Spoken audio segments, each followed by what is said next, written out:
Hello guys, welcome back to another new vlog. So ಇವತ್ತು ನಾವು ನಮ್ಮ ಸ್ಕೂಲ್ ರಜೆಗಳನ್ನು ಮುಗಿಸ್ಕೊಂಡು ನಮ್ಮೂರಾದ ಕೋಲಾರ್ಗೆ ಹೋಗ್ತಾ ಇದ್ದೀವಿ. ರೈಲ್ವೆ ಸ್ಟೇಷನಿಂದ ಹೋಗ್ತಾ ಇದ್ದೀವಿ. ಸೊ ರೈಲ್ವೆ ಟಿಕೆಟ್ ಮಾಡಿದ್ದೀವಿ. ಸೊ ನಮ್ಮ ನಿಹಾರಿಕಾ ಮತ್ತು ಸಾಗರ್ ಊರಲ್ಲಿರೋ ಜಾತ್ರೆ ಹೋಗ್ಬೇಕಂತ ತುಂಬ ಕ್ಯೂರಿಯಾಸಿಟಿಯಿಂದ ಫುಲ್ ಬ್ಯಾಗೆಲ್ಲ ಪ್ಯಾಕ್ ಮಾಡಿಕೊಂಡು ರೆಡಿ ಆಗಿಬಿಟ್ಟಿದ್ದಾರೆ. ಸೊ ನೋಡ್ಬೋದು, ಅಣ್ಣ ತಂಗಿ ಫುಲ್ ಬಾಂಡಿಂಗಲ್ಲಿದ್ದಾರೆ. ಹೋಗುವವರೆಗೂ ಇಷ್ಟೇ ಇದ್ದರೆ ಚೆನ್ನಾಗಿರುತ್ತೆ, ಮಧ್ಯದಲ್ಲಿ ಟಚ್ ಆಡ್ದೇ ಇದ್ದರೆ.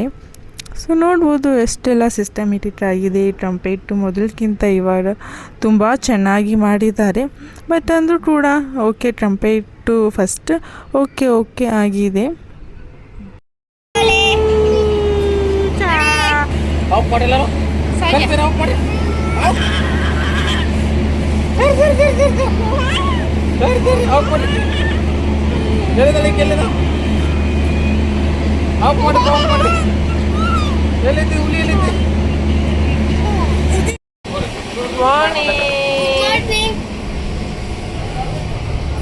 Good morning rum.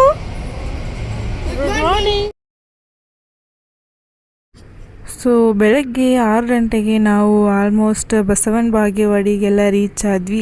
ಅಂಡ್ರೋ ನಮ್ಮ ನಿಹಾರಿಕನ ಜೊತೆ ನಾವು ರಾತ್ರಿಯೆಲ್ಲ ರೈಲ್ವೆಯಲ್ಲಿ ಕಳೆದು ಬಂದ್ವಿ. ಸೊ ಸ್ವಲ್ಪ ಕಷ್ಟನೇ ಆಯಿತು. ಚಿಕ್ಕಮಗಳೂರನ್ನ ನಾವು ಕರ್ಕೊಂಡು ಹೋಗೋದು ತುಂಬ ಕಷ್ಟ ಆಗುತ್ತೆ. ಸೊ ಬೆಳಗ್ಗೆ ಬಂದ ತಕ್ಷಣ ಅಣ್ಣ ತಂಗಿ ಫುಲ್ ಜಾತ್ರೆಗೆ ರೆಡಿ ಆಗಿಬಿಟ್ಟವ್ರೆ. ನನ್ನ ಮುದ್ದು ಮಗಳು ಕೂಡ ಮತ್ತು ಲಂಡ್ರ ದವಣಿ ಹಾಕ್ಕೊಂಡು, ಸರ ಹಾಕ್ಕೊಂಡು, 2 ಕ್ಯೂಟ್ ಆಗಿರೋ ಜುಟ್ಟು ಹಾಕ್ಕೊಂಡು ರೆಡಿ ಆಗಿಬಿಟ್ಟಿದ್ದಾಳೆ. ಸೊ ನೋಡ್ಬೋದು. ಸೊ ಆಲ್ರೆಡಿ ಜಾತ್ರೆಗೆ ಹೋಗ್ತಾ ಇದ್ದಾರೆ. ಸೊ ಸ್ಪೀಡ್ ನೋಡಿದರೆ ನೋಡೋಕ್ಕೆ ಆಗಲ್ಲ, ಅಷ್ಟು ಸ್ಪೀಡಾಗಿ ಹೋಗ್ತಾ ಇದ್ದಾರೆ. ಸೊ ಅವ್ರ ದೊಡ್ಡನ ಕೂಡ ಹಿಂದಿಂದೆ ಹೋಗ್ತಾ ಇದ್ದಾನೆ, ಬಿಕಾಸ್ ತುಂಬ ಗಾಡಿಗಳೆಲ್ಲ ಬರ್ತಾವಲ್ವಾ. ಸೊ ಹಾಗಾಗಿ ಅವರು ಕೂಡ ಹೋಗ್ತಾ ಇದ್ದಾರೆ. ಸೊ ಜಾತ್ರೆಯನ್ನು ನೋಡೋಣ ಬನ್ನಿ, ಎಷ್ಟು ಚೆನ್ನಾಗಿ ಕಲರ್ಫುಲ್ ಆಗಿದೆ.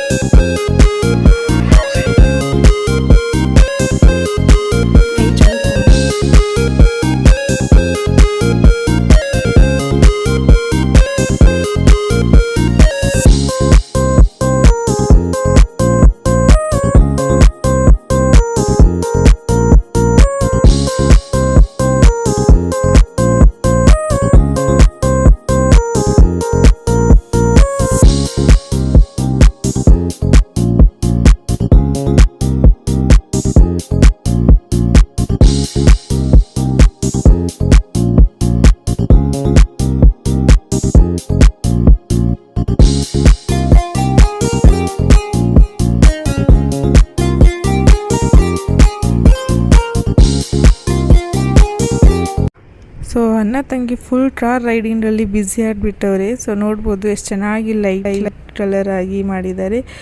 ಸೊ ಈ ಸಾಗರ್ ಮತ್ತು ಫ್ಲೈಟ್ ಕೂಡ ಹತ್ಬಿಟ್ಟಿದ್ದಾನೆ. ಸೊ ನಮ್ಮ ನಿಹಾರಿಕಾಗೆ ಬೇಡ ಅಂತ ಅಂದ್ವಿ, ಬಿಕಾಸ್ ತುಂಬ ಹೈಟಿಂದ ಓಡುತ್ತಲ್ವ, ಬಿದ್ದರೆ ಮತ್ತೆ ಡೇಂಜರ್ ಅಂತ ನಾವೇ ಬೇಡ ಅಂದ್ವಿ. ಸೊ ಇದು ಕೂಡ ಚೆನ್ನಾಗಿತ್ತು. ಸೊ ಜಾತ್ರೆಯಿಂದ ಬಂದ್ವಿ. ಸೊ ಏನೆಲ್ಲ ಐಟಮ್ಸ್ ತೊಗೊಂಡಿದ್ದೀವಿ ಅಂತ ನೋಡೋಣ ಬನ್ನಿ. ಸೊ ಅಲ್ಲೇ ತೋರಿಸ್ಬೇಕು ಅಂದ್ಕೊಂಡೆ, ಬಟ್ ತುಂಬ ರಶ್ ಇತ್ತು. ಆಮೇಲೆ 2 ದಿನ ಆದಮೇಲೆ ಬಂದಿದ್ವಲ್ಲ, ಅಷ್ಟೇನು ಇರಲಿಲ್ವಲ್ಲ. ಸೊ ಹಾಗಾಗಿ ತೊಗೊಂಡಾದ್ಮೇಲೆ ತೋರಿಸಿದ್ರಾಯ್ತು ಅಂತ ಬಂದ್ವಿ. ನಮ್ಮ ಸಾಗರ್ ಆಲ್ರೆಡಿ ಆಡ್ತಾ ಇದ್ದಾನೆ. ನಮ್ಮ ನಿಹಾರಿಕಾ ಕೇಳಬೇಕಾ ನೋಡಿ, ನನ್ನ ಮುದ್ದು ಮಗಳು ಅವಳ ಪಾಪುಗೆಲ್ಲ ಟಿಕ್ಕ ಇಟ್ಟು ಎಷ್ಟು ಚೆನ್ನಾಗಿ ಆಡ್ತಾ ಇದ್ದಾಳೆ ನೋಡಿ. ತೋರಿಸು, ಯಾರಿದು? ಇದು ಯಾರಿದು? ಪಾಪು. ನನ್ನ ಮುದ್ದು ಮಗಳು ಸ್ವೀಟಿ. ಅವಳ ಮಗಳನ್ನ ನಂತರ ಬಿಡಲ್ಲ ಇವತ್ತು. ಫುಲ್ ಎಲ್ಲೋ ಡ್ರೆಸ್ ಹಾಕ್ಕೊಂಬಂದಿದ್ದಾಳಲ್ವ, ಫುಲ್ ಎಲ್ಲೋ ಡ್ರೆಸ್ಸು ಎಲ್ಲ ಕಲರಲ್ಲಿ ಅವಳನ್ನ ಫುಲ್ ಶೈನಿಂಗ್ ಥರ ಮಾಡಿಬಿಡ್ತಾಳೆ. ಸೊ ನೋಡಿ ಎಷ್ಟು ಕರಿತಾ ಇದ್ದೀನಿ, ಒಂಚೂರು ಅವಳು ನನ್ನ ಕಡೆ ನೋಡ್ತಾನೆ ಇಲ್ಲ. ಅವಳ ಮಗಳದು ಆಲ್ರೆಡಿ ಜುಟ್ಟು ಬಿಚ್ಚಿಬಿಟ್ಟಿದ್ದಾಳೆ. ಆಮೇಲೆ ಅದು ಇನ್ನೊಂದು ಡ್ರೆಸ್ ಇತ್ತು, ಅದು ಕೂಡ ಮೇಲಿಂದ ತೆಗೆದು ಹಾಕಿ ಫುಲ್ ಮೇಕಪ್ ಮಾಡ್ತಾಯಿದ್ದಾಳೆ. ಮೇಕಪ್ಪಲ್ಲಿ ಫುಲ್ ಬ್ಯುಸಿ ಆಗಿಬಿಟ್ಟಿದ್ದಾಳೆ. ಸೊ ನೆಟ್ಟಲ್ಲಿ ಕೂಡ ತುಂಬ ಡಿಸೈನು ಆಮೇಲೆ ನೆಕ್ಲೆಸ್ ಎಲ್ಲ ಮಾಡ್ತಾಯಿದ್ದಾಳೆ. Wow, great.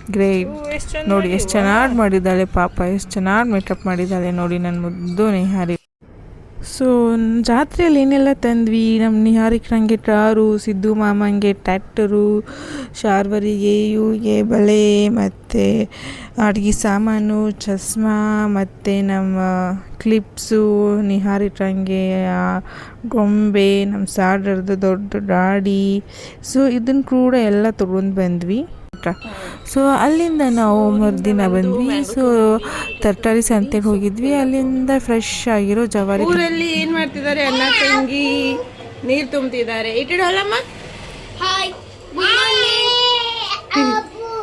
ಆಬು ತುಂಬತ್ತೀರಿ. ಇಟ್ಟಡಿ ಎಲ್ಲಿ ನಮ್ಗೂ ಸ್ವಲ್ಪ ನೀರು ಕೊಡ್ತೀರಿ?